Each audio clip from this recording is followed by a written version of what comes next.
Study IQ IAS, अब तैयारी हुई अफोर्डेबल। नमस्कार दोस्तों, जैसा कि आप सबको पता होगा, वेस्ट बंगाल के कोलकाता में एक बहुत ही प्रसिद्ध यूनिवर्सिटी है। वो है आपका जादवपुर यूनिवर्सिटी। वहां से एक बहुत दुखद घटना सामने आई है। एक बच्चे ने, 17 साल के बच्चे ने, जो कि कॉलेज पढ़ने आया था, फ्रेशर था, फर्स्ट ईयर में एडमिशन लिया था, उसने आत्महत्या कर लिया। जी हाँ, वो बिल्डिंग से छलांग लगाकर कूद गया है और बताया जा रहा है कि उसके ऊपर काफी भारी रैगिंग की गई थी। देखिए, रैगिंग से मुझे याद आता है कि जब मैं भी दिल्ली यूनिवर्सिटी पढ़ने आया था तो उस समय भी कुछ हद तक ये रैगिंग चल रहा था, लेकिन यूजीसी ने और काफी सारे पॉलिटिकल पार्टीज ने मिलकर इसके खिलाफ आवाज उठाया और यहाँ पर एक गाइडलाइंस वगैरह बनाई गई थी, जो मैं आपको वीडियो में बताऊंगा क्या क्या है, सुप्रीम कोर्ट का क्या कहना है। लेकिन ये दुखद घटना के बारे में भी हम जानेंगे। आप देख सकते हो, Jadavpur university student death case, 3 मोर अरेस्टेड। तो टोटल अभी तक 12 लोगों को अरेस्ट किया गया है, सीनियर्स को अरेस्ट किया गया है, जिन्होंने ये सारी चीजें की हैं और कई सारी चीजें सामने आई हैं अभी तक जो बताया गया है, वो भी हम जानेंगे। चलिए आगे बढ़ते हैं, लेकिन उससे पहले ध्यान रखिएगा, आप में से जितने भी लोग यूपीएससी 2024 की प्रिपरेशन कर रहे हैं, 23 अगस्त से 3 लाइव बैच हमारे स्टार्ट हो रहे हैं।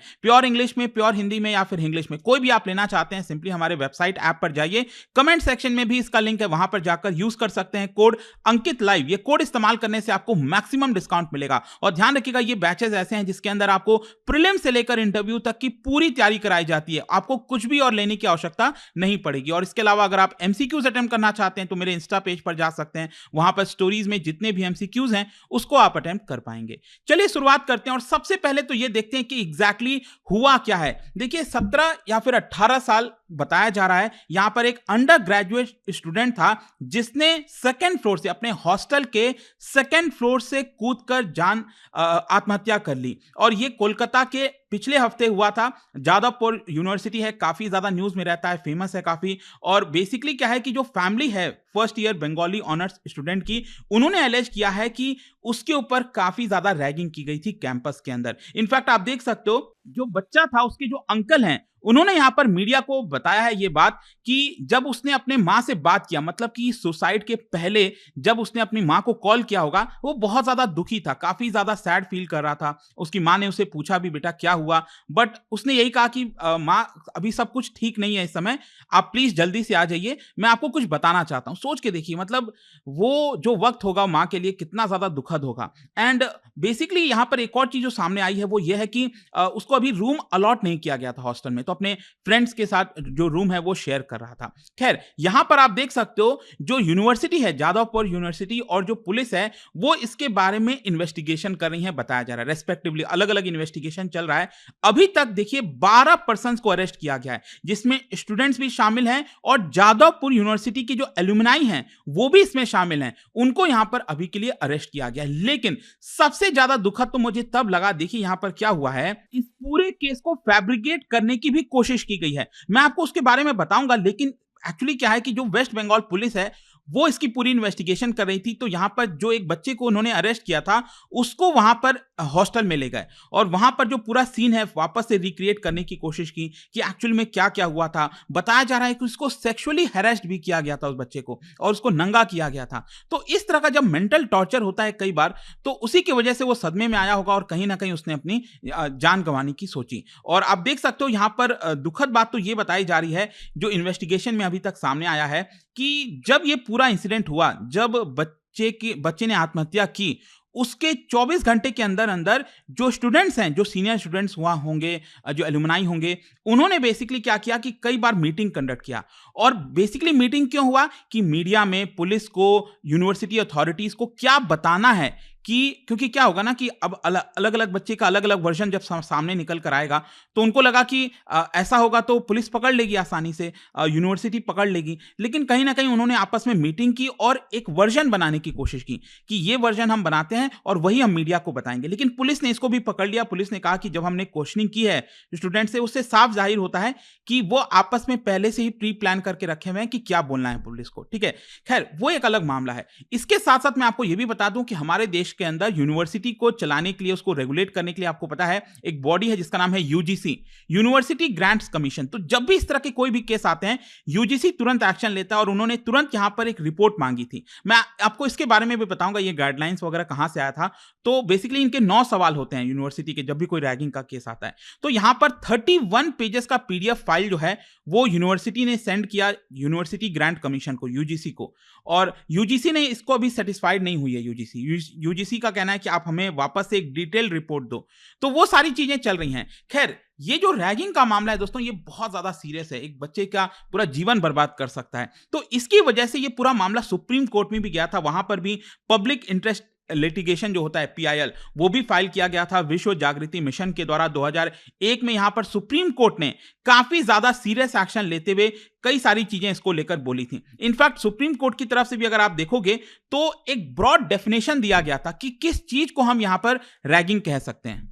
और आप देख सकते हैं कि एग्जैक्ट जो सुप्रीम कोर्ट ने कहा था इसका डेफिनेशन, उसमें लिखा हुआ है एनी डिसऑर्डरली कंडक्ट, किसी भी प्रकार का अगर आप गलत तरीका अपनाते हो, गलत शब्द का प्रयोग करते हो, गलत कोई चीज लिखते हो, टीज करने की कोशिश करते हो अपने दूसरे स्टूडेंट को, मतलब कि अपने जूनियर्स को, जब कोई सीनियर्स अपने फ्रेशर्स को, जूनियर्स को किसी भी प्रकार का परेशान करने की कोशिश करता है, साइकोलॉजिकल हार्म करने की कोशिश करता है, तो उस तरह की जो चीजें हैं बेसिकली उसको रैगिंग में यहां पर ली जाएंगी। ठीक है, और इसको लेकर सुप्रीम कोर्ट की तरफ से भी बोला गया है कि तुरंत जो यूनिवर्सिटी है, कॉलेज है, उनको एक्शन लेना चाहिए, पुलिस को इन्फॉर्म करना चाहिए। या आप देख सकते हो यहां पर कोर्ट ने एक प्रॉपर गाइडलाइंस भी जारी किया था, एंटी रैगिंग गाइडलाइन आप कह सकते हो। यह सुप्रीम कोर्ट की तरफ से खुद आया था और उन्होंने कहा था कि एक प्रोटोकॉल कमिटी बनानी चाहिए। हर एक कॉलेज को, यूनिवर्सिटी को एक प्रोटोकॉल कमिटी होनी चाहिए इंटरनली, ताकि मामले को पहले सुलझाया जा सके। और इंटरनली अगर मामला नहीं सुलझता है, मतलब अनमैनेजेबल होता है, तो तुरंत कॉलेज या यूनिवर्सिटी को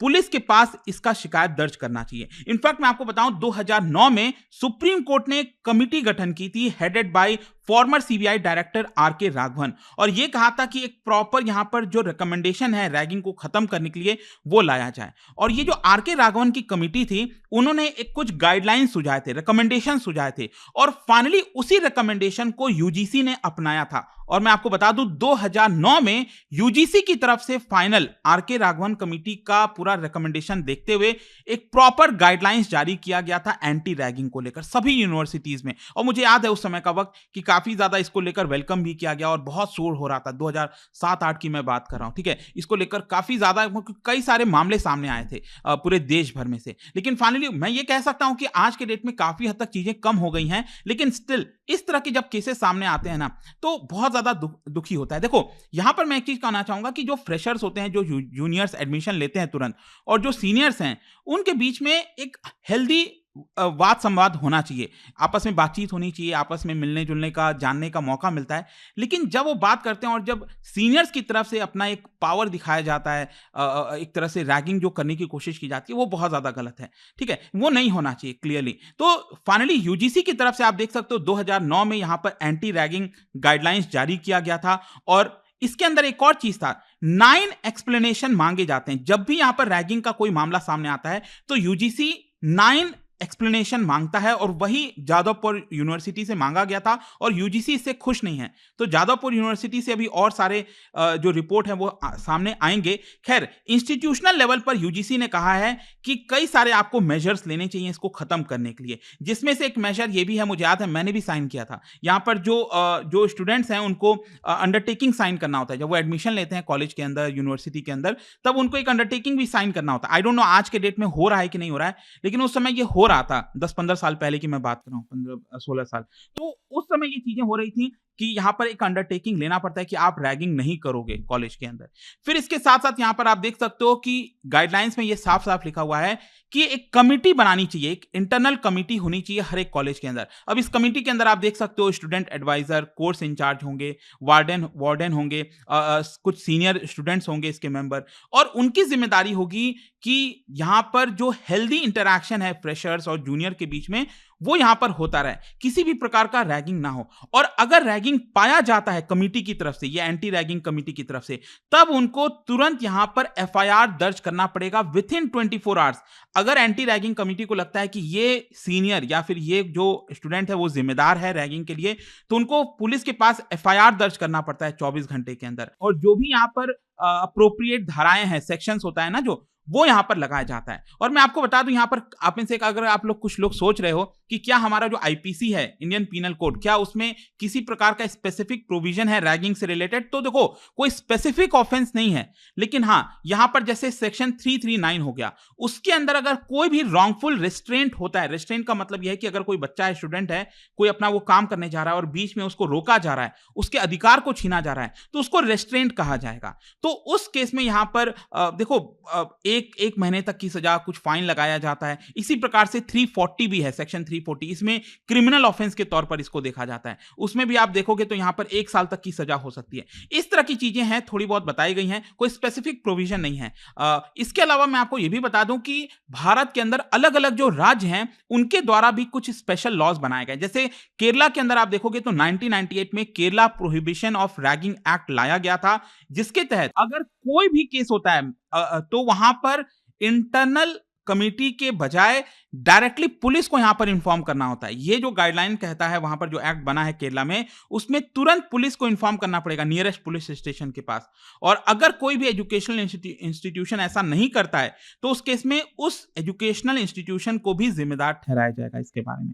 और मैं आपको बता भी दूं कि कांग्रेस पार्टी की तरफ से जो अधीर रंजन चौधरी जी हैं, उन्होंने अर्ज भी किया है कोलकाता में, मतलब कि वेस्ट बंगाल सरकार को, कि आप भी इसको लेकर एक अलग से जो रैगिंग के खिलाफ जो कानून होता है वो लेकर आइए। तो देखना होगा वो आता है कि नहीं आता है, बट बहुत ही दुखद घटना ये जो सामने आई थी। आई होप कि आपको इसके बारे में पता चला होगा। और जाने से पहले पॉलिटी से रिलेटेड ही एक क्वेश्चन है आप सभी के लिए।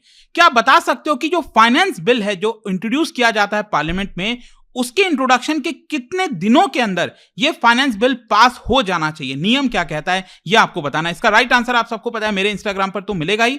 वहां पर अगर आप नहीं हो, कोई बात नहीं, टेलीग्राम से ले सकते हैं इसका सही उत्तर। मैं कई सारे जो एमसीक्यूज हैं वो यहां पर स्टोरीज में डालता रहता हूं। बाकी अगर आपको पीडीएफ चाहिए तो टेलीग्राम पर आइए, अलग अलग सोशल मीडिया पर आप जुड़ पाओगे। और जैसा मैंने आपको बताया, यूपीएससी की अगर आप तैयारी कर रहे हो, कोई भी बैच आपको लेना हो, just use the code Ankit live to get maximum discount. And I hope कि वीडियो आपको पसंद आया होगा। मिलता हूं आपसे next time. Till then, thank you very much, see you soon.